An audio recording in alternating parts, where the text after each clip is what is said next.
So in this module, we are going to be talking about civil liberties. And when I say civil liberties, right, I'm talking about the Bill of Rights, basically.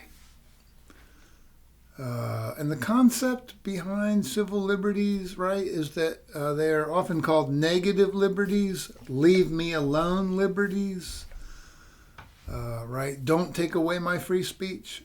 Don't take away my right to keep and bear arms, right? Telling this to the government, leave me alone. Leave me alone to make my own life choices as I see fit. Within boundaries, of course.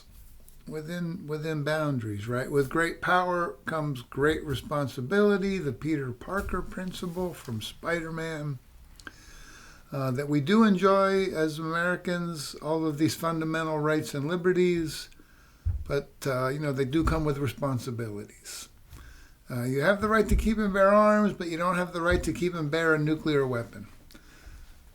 You have the right to free speech, but there are some boundaries on that. Some things that, if you say or publish certain things, you can be prosecuted criminally or civilly. Things like libel, slander, obscenity. What is it called? What's that standard? Any speech that poses a clear and imminent danger to somebody else. So that's one thing to think about conceptually here. We know that John Locke talks about civil liberties, and John Locke's argument, right, is specific to property rights, but it applies more broadly to all of those rights and liberties in the Bill of Rights. That government has a sacred obligation to protect these things. And if government fails to do so, right, we the people have the right to revolution. It's a big deal. It's a big deal. It's a big deal, these negative liberties. Other things we want to say about civil liberties. It was the Anti-Federalists, to their great credit, that promoted a Bill of Rights at the outset of the American Republic, right in that hot summer of 1787 in Philadelphia.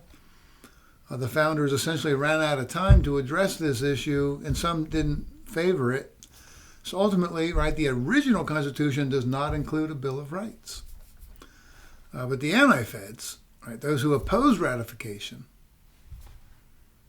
right, they lost that war. Obviously, the 13 states ultimately ratified the Constitution, but they got an agreement from the Federalists, those who promoted ratification, to agree that once we get things up and running, the first thing we'll do is create a Bill of Rights and amend the Constitution. And that's exactly what happens, right? Very early on, we get a Bill of Rights added to the original Constitution. I believe it was 1791. So pretty much right away we get a Bill of Rights because of the hard work of the Anti-Federalists, who often get disrespected by history, right? We all know about the Federalist Papers. Not many of us know about the Anti-Federalist Papers. So give the Anti-Federalists their due here. They lost the war over ratification, but they won the battle over the Bill of Rights. Good for them. Now the Anti-Feds, right, were skeptical of such a strong national government. That was their primary reason for opposing ratification. And so the Bill of Rights is directed at limiting the power of the national government. A lot of people don't know that. Right? It begins, the First Amendment, Congress shall make no law respecting an establishment of religion. Congress, the national government, is limited by the Bill of Rights. And that's how it was understood for a very long time. And rightly so, because that was the whole idea. Right? In other words, the Bill of Rights did not apply against the states. And that became a problem, didn't it? I mean, what does James Madison say about small republics, i.e. state governments? They're the ones most prone to tyranny towards we the people. Where did the Bill of Rights not apply? Against the states. The ones most prone to tyrannical behavior. It's a problem. It's a problem. Fortunately, that changes, albeit it takes a long time. It changes because of the passage of the 14th Amendment after the Civil War.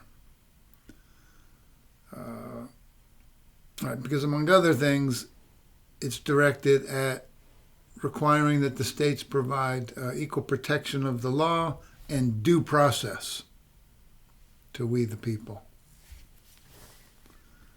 And so what that means, although not initially understood in that way by the Supreme Court,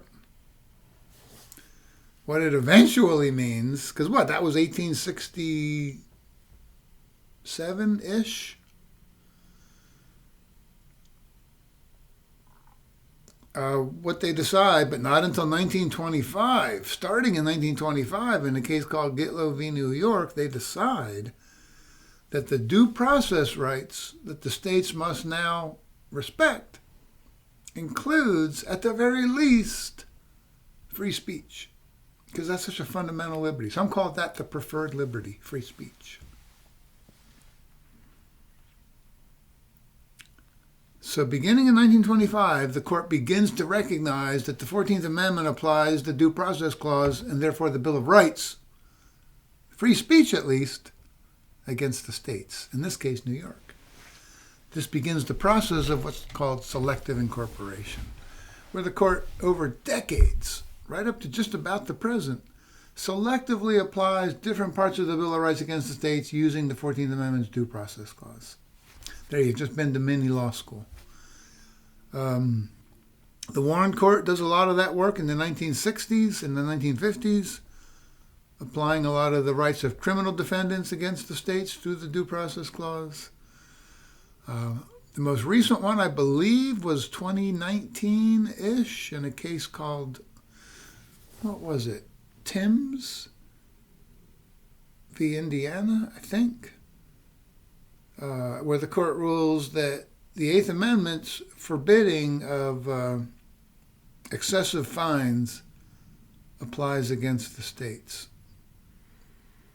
Before that, a relatively recent incorporation had been the Second Amendment right to keep and bear arms applied against the states. That was only in 2010, McDonald v. Chicago. So thank heavens for that. Thank heavens that the Supreme Court decided over a period of many decades that the 14th Amendment's Due Process Clause effectively incorporates nearly the entire Bill of Rights against the states. Something today that we take for granted, but we shouldn't. Because for most of our history, that wasn't the case. States could do what they wanted. Scary. All right. What else do we want to say about the Bill of Rights broadly? Again, right, liberty does not equal license.